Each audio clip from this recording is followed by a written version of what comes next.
안녕하세요. 집을 사라고 빗장을 풀지만 고금리는 대책이 없다. 무슨 얘기입니까? 지금은 집을 사서는 안 된다는 말씀입니다.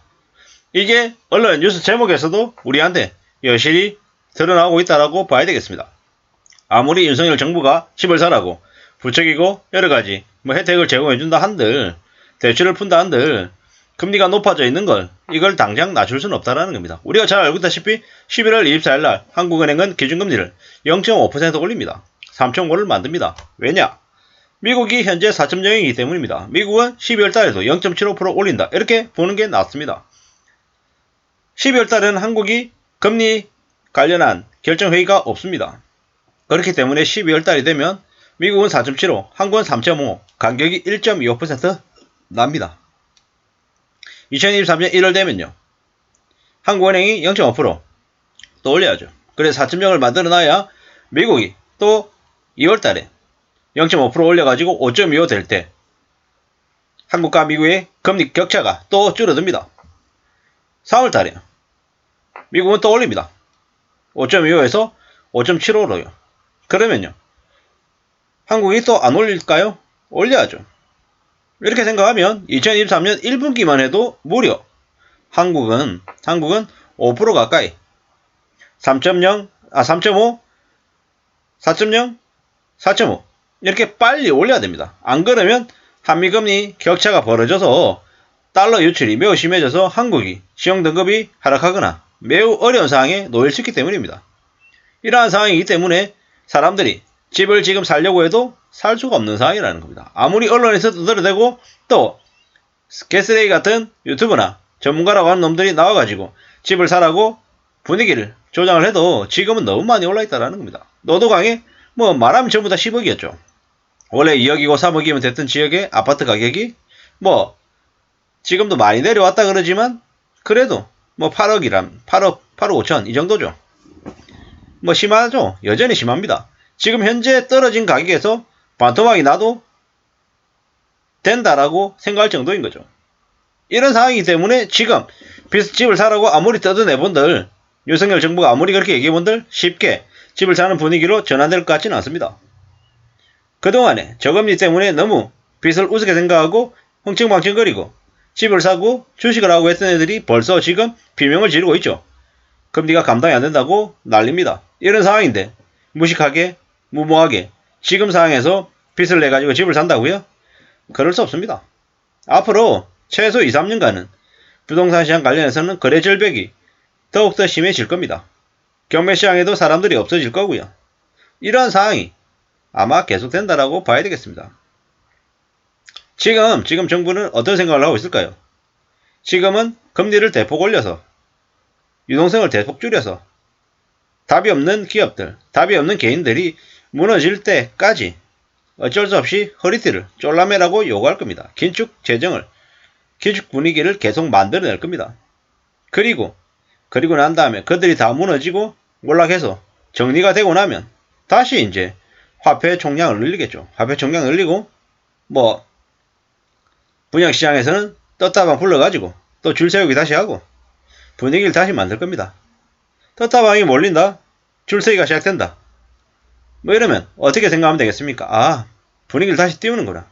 지금 들어가서 집을 사놓으면 부동산을 사놓으면 무진장 또 올라가는구나. 이렇게 생각해도 괜찮을 것 같다라는 겁니다. 우리가 사회 각계에서 일어난 일들은 모든 건 다 의미와 신호를 내포하고 있다라고 보면 좋겠습니다. 언론의 뉴스들을 계속 보면서 충분히 예측할 수 있지 않겠냐라고 조심스레 말씀드려봅니다. 우리가 살아가는 삶이 안 쉽죠. 힘들고 어렵습니다. 그리고 이렇게 긴축 분위기와 거품이 일으키는 시기가 딱 정확하게 딱 맞아 떨어지는 건 아니지만 사이클이 대략 있는 것 같습니다. 지금은 어떤 시기다?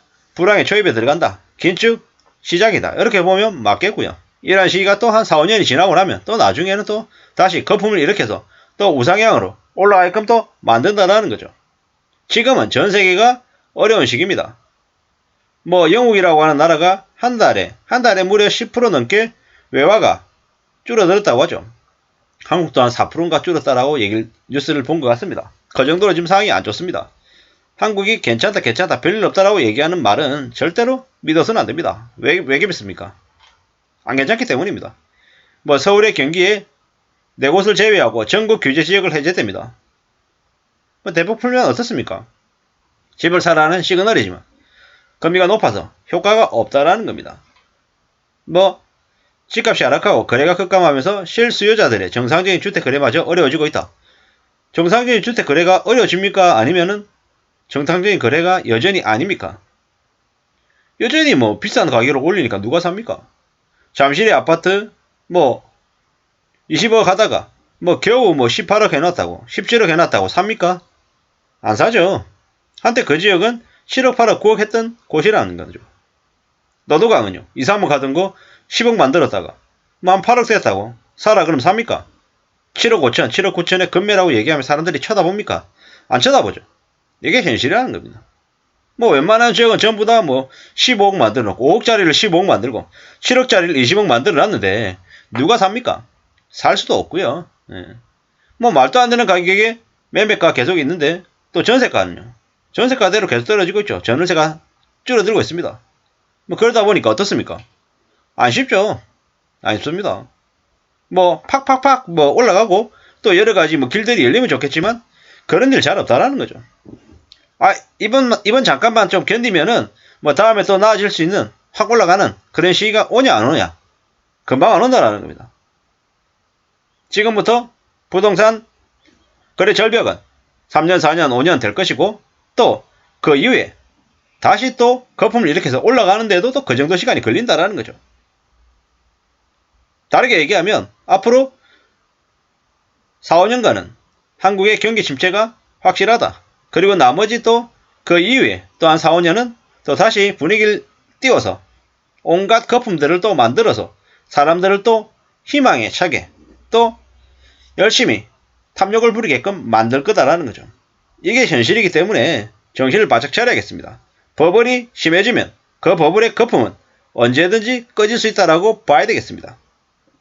그걸 우리는 잊지 않고 살아야 우리에게 언제든지 기회가 올지 또 위협이 될지를 파악할 수 있을 것 같습니다. 살아가는 일상이 매우 지루하고 답답하고 뻔합니다. 근데 그게 현실입니다. 우리의 현실이 매우 다이나믹하고 매우 다채롭고 매우 재밌고 신나는 이런 거 아니라는 거죠.